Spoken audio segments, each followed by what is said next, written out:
donates blood, we will not release any blood.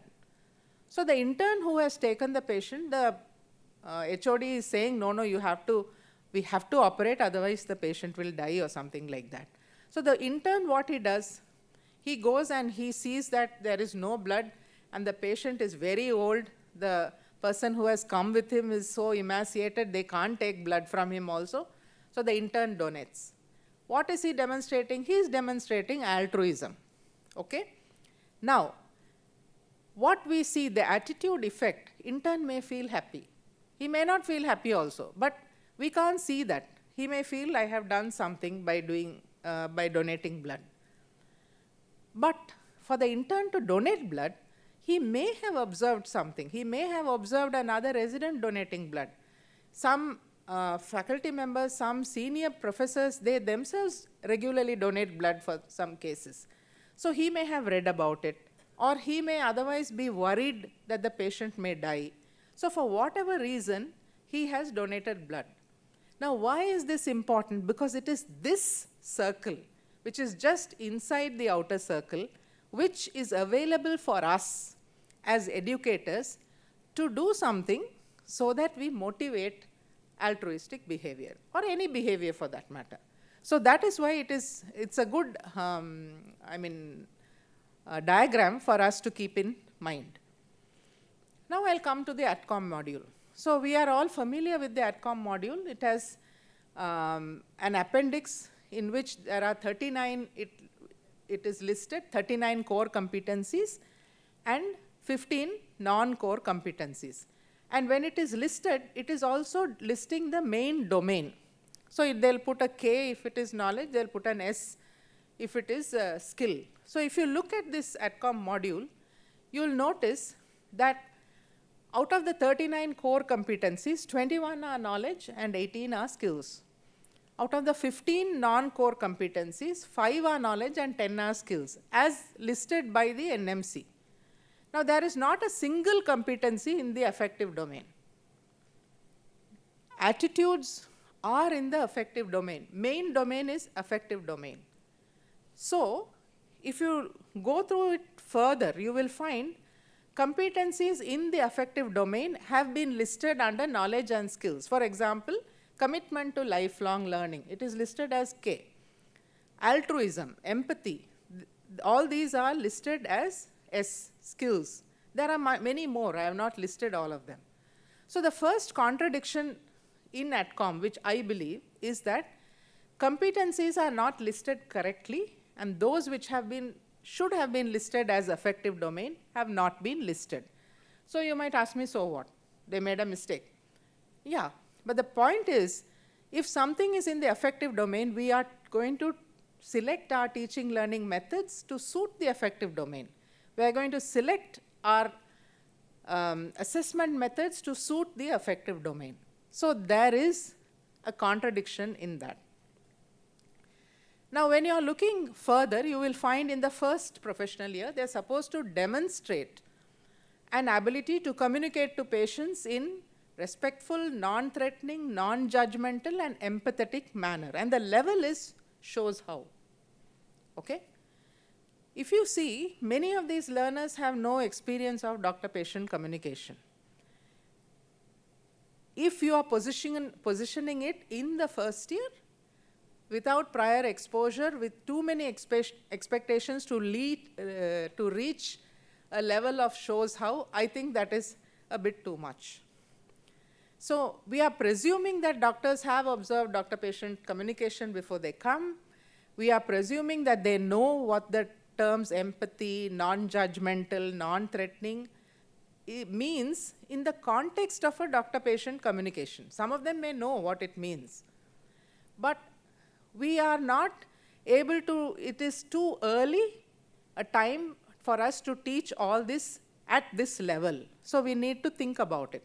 Yes, you can use some of the videos and show, poor communication vignettes and show them how things work or don't work. But expecting them at this time is too much. So the second contradiction, which I believe is this positioning should come a little later if you want it at that level. It is too high a level to expect. and because it doesn't satisfy the principles of adult learning principles. Now, if you look further, the same competency is also listed for the second year. And here they say you have to, the emphasis is on listening and data gathering. And if you look into this, it says that it gives two references. The second reference is this, enhancing medical students' the first reference is the Kalamazoo consensus statement. We are familiar with that. The second reference is this, where it says enhancing medical students' communication skills, and there was a program developed and they evaluated an undergraduate training program. If you actually read this paper, which I did, they have used, the participants are 25. The control participants are 38 in 1 year and 13 in the second year. They teach a course for about 52 hours, and the average age of the participants was 24. Now, if you go through that whole paper, you will realize that it's very difficult to use this for our group, where we have 150 plus, sometimes 200, 250 students who are 18 years old, and we are trying to teach what they have taught in 12 hours, okay? So it's too much for us to adopt to our setting. So we need to have references which are suitable to be adapted to our setting. Of course, when they made the AETCOM module in 2018, I mean that was when it came out, this reference was 2012. So there were very few references, and certainly there were hardly any from our part of the world. So to give their due, they didn't have much, but now there are many. So we need to look at that. And I look at the other roles which our Indian medical graduate is expected to play. One is respecting diversity of roles, responsibilities, and competencies. Just like one of the presenters in the prize session said. And we need to, they need to be a team leader in primary and secondary healthcare settings. Many senior doctors do not respect colleagues. How many of you will agree with that? Yes. Put it up, doesn't matter. We all believe that. Yeah. Many of them don't. And in the private sector, it is worse, because openly they will say, oh, you went to that doctor, naturally you are not being treated well. You know, so it's really very bad. And if you see, they treat subordinates very badly.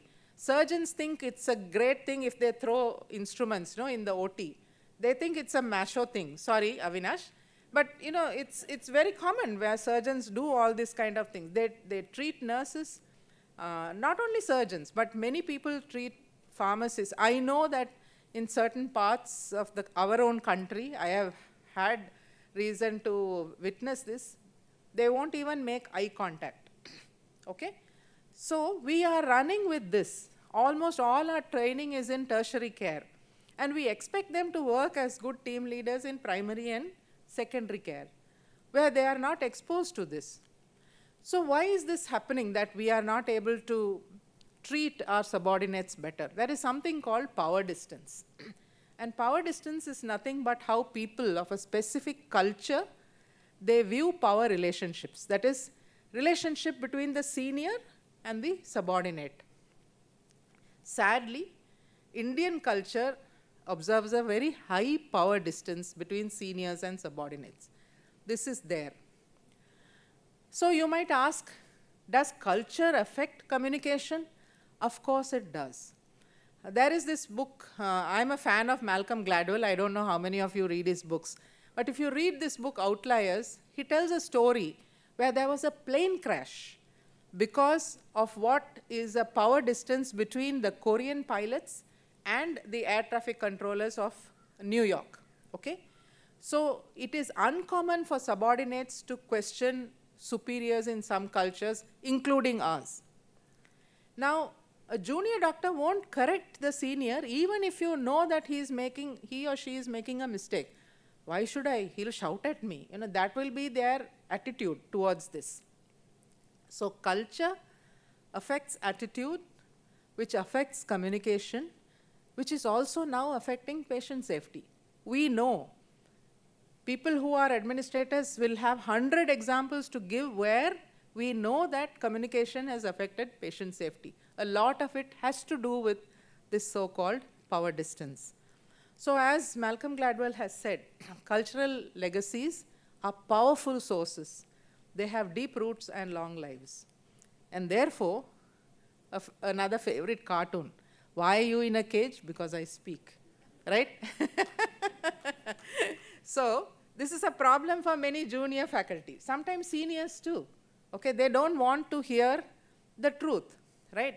A brilliant article which says about, talks about elephants in academic medicine. We need to accept and we need to change.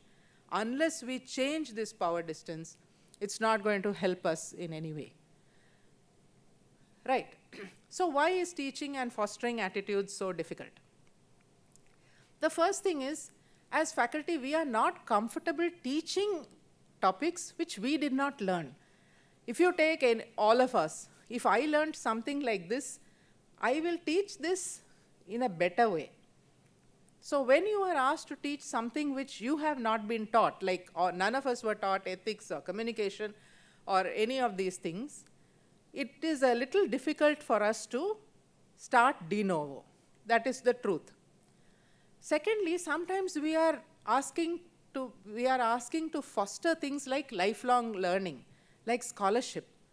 When many faculty are not lifelong learners, they don't embrace scholarship at all. One of the commonest questions I ask at interviews is, can you tell me what is the last paper you read in your specialty? They won't know the names of 5 journals, leave alone the last paper they read.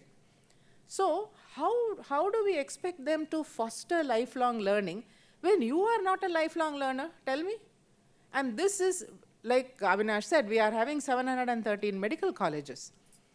There are few colleges, yes, faculty are still very grounded. I mean, they are highly into academic medicine. They are very good scholars. They embrace scholarship. But this is not the norm. Sadly, I'm finding out now, with one foot in the grave, I'm finding out that this is very, very different in different places.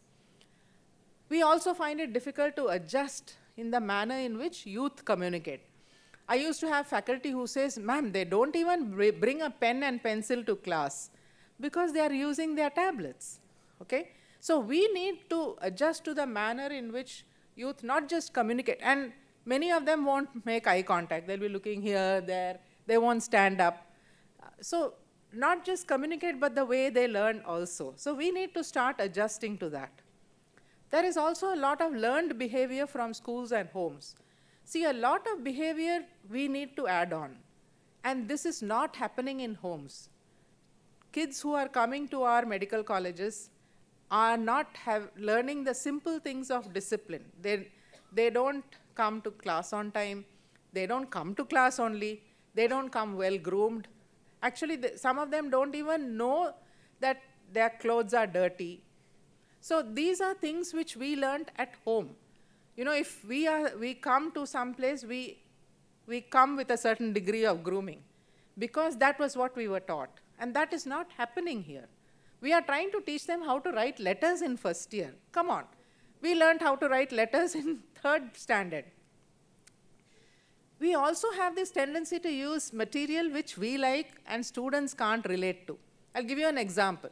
How many of you have seen 3 Idiots? How many of you liked the movie? Yes. 3 Idiots was made in 2009. If you use a vignette from 3 Idiots, now our students would have been in, maybe they were toddlers. They can't relate to it. I'm telling you, I learned this the hard way because I had my own granddaughter living with me a few months back, and she couldn't, my mother, myself, my daughter, we were roaring with laughter watching, I think it was Mind Your Language. And she was just smiling. When I asked her, why are you smiling? You don't find this funny? She said, oh, Nani, this is just slapstick. 13-year-old, okay? So they don't relate. Many of our students don't relate to what we think is good. So please get material which they can relate to. And then, our own institutions are performing a lot of unethical, unprofessional activities. I'll give you one example. Interns are made to write false case sheets.